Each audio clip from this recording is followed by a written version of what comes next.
Hola, humano. Bienvenido a un corto documental de Marginal Media.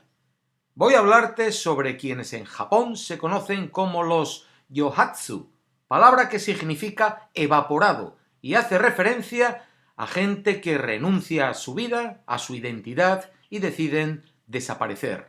Como introducción al tema y atendiendo a algunas peticiones que me hicisteis bajo un vídeo que publiqué hace poco sobre Corea del Sur, voy a contaros algo que me ocurrió en Japón.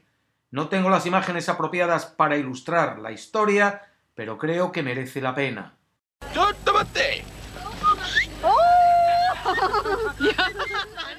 Trabajé un año en Japón hace ya más de 20 años. Mi esposa vino a vivir conmigo cuando yo ya llevaba un par de meses allí. Le presenté a una amiga japonesa que yo tenía y ambas se hicieron buenas amigas. El marido de esta mujer tenía una escuela privada y ofreció a mi esposa dar clases de inglés. Llegaron a un acuerdo y ella comenzó a trabajar para él. Las dos familias teníamos una buena relación. El hombre trataba a mi mujer bien, era un buen jefe.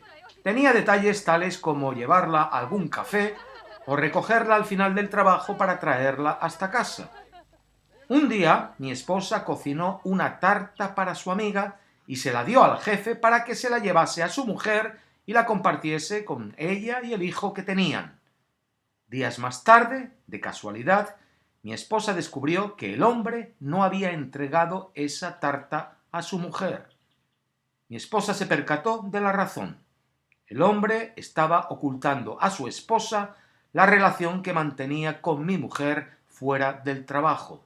A mi mujer aquello la incomodó mucho e inmediatamente le dijo al hombre que se acabaron los cafetitos y las saliditas y que a partir de ese momento entre ellos no habría más que la relación laboral. La respuesta del hombre no fue menos inmediata. Despidió a mi mujer. Aquello dolió a mi esposa, no solo por perder el trabajo, sino también por perder la relación de amistad con su amiga, a quien, dadas las circunstancias, no volvería a ver. También me dolió a mí. Entonces yo hice algo que, de haber conocido un poco más la sociedad japonesa, seguramente no habría hecho. Me preparé un discursito en japonés, llamé al hombre por teléfono y le dije que era injusto que hubiese roto su contrato laboral con mi esposa, que o le devolvía el trabajo o el pueblo entero se iba a enterar de lo que había hecho. El hombre me entendió perfectamente y reaccionó de una manera que yo nunca hubiese imaginado. Se asustó tanto que acudió a los yakuza, la mafia japonesa, para que le resolvieran el problema. Estos vinieron en mi busca. Yo nunca me encontré con ellos, pero un par de yakuzas comenzaron a aparecer por el bar que frecuentaban los otros colegas españoles del trabajo, preguntando por mí. Cuando a mí me contaron esto, acudí a la empresa y les expliqué la situación. La empresa me envió a la policía. La policía me escuchó y al final me preguntaron qué es lo que quería reclamar del hombre como compensación, pues entendían que él había faltado a su palabra al rescindir el contrato laboral de mi mujer.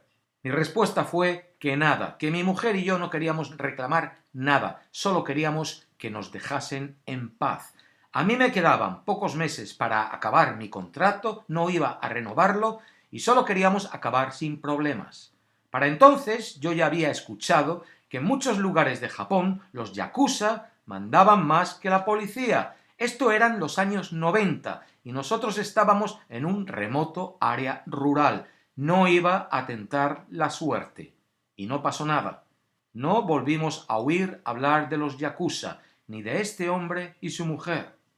Ocasionalmente yo pienso en este hombre y me pregunto si todavía estará pagando de alguna manera la deuda que contrajese entonces con los yakuza al pedir su ayuda. Dos cosas descubrí sobre Japón con este incidente, y ambas están totalmente conectadas con los yohatsu, sobre quienes va este vídeo. 1. El sentimiento de vergüenza que un japonés experimenta puede llegar a ser tan profundo que le lleve a tomar decisiones desesperadas. Y 2. En Japón existe una sociedad y una economía en la sombra que proveen servicios clandestinos a los desesperados. Tanto la vergüenza personal como las mafias colectivas existen en todas partes, pero en Japón la dimensión de estas parece ser de tal magnitud que solo es comparable al pacto de silencio que envuelve todo esto.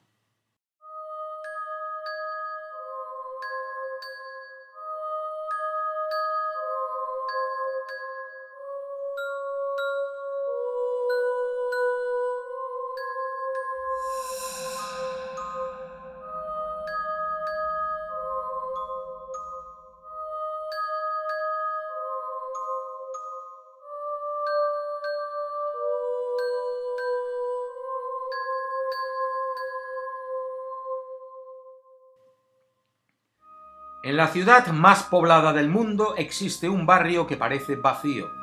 Es como un barrio fantasma, y eso es porque quienes lo habitan no quieren ser vistos. Son los Yohatsu, gente que un día decidieron desaparecer, dejaron atrás trabajo, familia, deudas, aquello de lo que decidiesen escapar para vivir en el anonimato, para decidir evaporarse, no hacer nada, no ser nadie. ¿Y por qué decidieron hacer eso? Porque Japón tiene un grave problema social que consiste en lo siguiente. La estructura laboral que llevó a Japón a ser la segunda potencia económica del mundo no ha cambiado en los últimos 20 años. Está anclada en el pasado, obsoleta.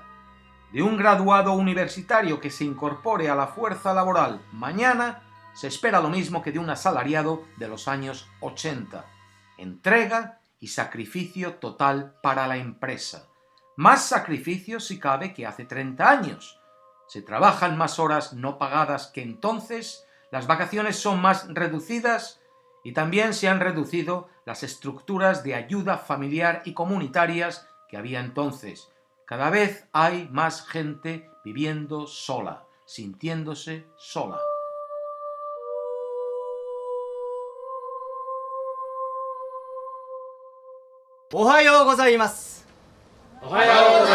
Quizás hayas oído hablar del fenómeno karoshi, muerte por exceso de trabajo, una condición reconocida oficialmente por el Ministerio de Sanidad japonés.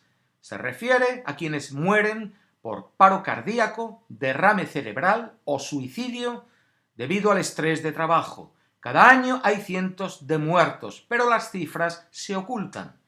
El gobierno japonés ha intentado combatir este problema introduciendo vacaciones obligatorias y nuevos días festivos, pero la cultura de dar prioridad a la empresa está tan arraigada que nadie quiere ser el primero en dejar la oficina. Japón ha perdido su posición económica de privilegio, su índice de natalidad está por los suelos y siempre han sido reticentes a incorporar inmigrantes a su fuerza laboral. Los que quedan sienten que han de trabajar más, poner más horas, a pesar de que esas horas sean de poca productividad, la más baja dentro del grupo de los 7. Quizás hayas oído hablar también de los hikikomori, aquellos que deciden recluirse en una habitación para evitar la presión exterior, gente que solo se comunican con el exterior a través de sus ordenadores, televisores y juegos en línea, y a veces ni eso. Según el Ministerio de Salud japonés, hay unas 700.000 personas que califican, según su definición, de hikikomori. Más de 6 meses de aislamiento. Una tercera parte de ellos llevan más de 7 años de aislamiento. Seguro que ya oíste con anterioridad sobre esta presión social y laboral a la que los japoneses se sienten sometidos, y ya digo, puede que también oyeses tanto del fenómeno karoshi como de los hikikomori. Pero, ¿oíste de los yohatsu? Y sin embargo, los yohatsu, los evaporados, están ahí desde mucho antes que estos otros fenómenos. Hubo quien escapó de la vergüenza y desapareció como resultado de la derrota en la Segunda Guerra Mundial. El fenómeno se agudizó en los años 90 tras la crisis económica de 1989. A partir de entonces han venido desapareciendo hasta 100.000 personas al año. En la actualidad se estima que existen unos 3 millones de yohatsu.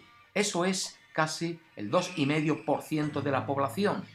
Barrios como este de Sanya, en Tokio, o Kamagaski, en Osaka, están llenos de evaporados. 3 millones. Este fenómeno no podría ser posible sin cierta complicidad del Estado. Las leyes de privacidad japonesas blindan a los yohatsu y les dan la posibilidad de cambiar de nombre, dirección y vínculos profesionales sin revelar la nueva identidad a terceros. Solo la policía puede tener acceso a estos datos sellados si demuestra que son pertinentes en una investigación criminal. El cambio de datos personales también blinda todos los movimientos bancarios. Ni detectives privados ni familiares directos pueden rastrear los pagos del ser querido evaporado. Los legisladores en Japón respetan por encima de cualquier otra consideración el derecho de una persona a desvanecerse. Pero no son solo los yohatsu quienes prefieren no dejarse ver en este barrio fantasma. A la complicidad del Estado se une toda esa sociedad clandestina en la sombra a la que hacía referencia en la introducción cuando os contaba la historia de los yakuza. Ellos y el mundo del crimen también residen aquí. Las mafias yakuzas recurren a estos trabajadores que necesitan dinero en efectivo y no tienen vínculos con ninguna actividad concreta. Y luego están las empresas de mudanzas dedicadas a ejecutar las desapariciones. No solo te ayudan a hacer la mudanza en medio de la noche, se encargan de borrar los rastros de documentos y papeleo, pueden hacer parecer que tu desaparición tiene que ver con un robo o un secuestro, e incluso pueden dejar tras de sí números de teléfonos de actores que pretenden ser amigos o colegas del trabajo del desaparecido. El propio barrio de Sanya es un barrio que ha sido borrado del mapa de Tokio. No aparece en guías turísticas, no se habla de él, los taxistas no se adentran. Es como que toda la sociedad se ha confabulado para pretender que realmente el lugar y sus habitantes no existen. La vergüenza de perder un trabajo, de un fracaso matrimonial o incluso de un suspenso que impulsa a un japonés a desaparecer dentro de una minúscula habitación en este laberinto es una vergüenza que se extiende a los miembros de la familia que deja tras de sí, que casi siempre optan por no denunciar la desaparición. Los sentimientos de culpa, vergüenza y honor, herencia del imperio japonés, están todavía arraigados en la sociedad japonesa, pero el japonés de hoy no se hace el harakiri, prefiere la muerte lenta de un yohatsu. Hasta la próxima, la paz.